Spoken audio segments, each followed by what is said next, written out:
अस्सलामुअलैकुम। जैसा कि आप सब जानते हैं कि रमज़ान का महीना अल्लाह को राज़ी करने वाला महीना है, और आप सब ये भी जानते हैं कि कोरोना वायरस की वजह से सब लोग मर रहे हैं, और आप सब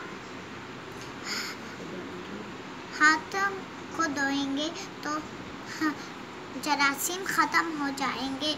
और अगर हम हाथों के साथ साथ हाथों की दुआ भी पढ़ेंगे तो जरासीम के साथ साथ हमारे गुनाहें भी ख़त्म हो माफ़ हो जाएंगी। तो आज मैं आप लोगों को यही दुआ सिखा रही हूँ। तो चलिए शुरू करते हैं। औज़ु बिल्लाहि मिनश शैतानिर रजीम, बिस्मिल्लाहिर्रहमानिर रहीम। अल्लाहुम्मा जअलनी मिनत तवाबीना व जअलनी मिनल मुततहिरीन। ए अल्लाह, हमें तौबा करने वालों में और पाक साफ रहने वालों में शुमार कर, आमीन।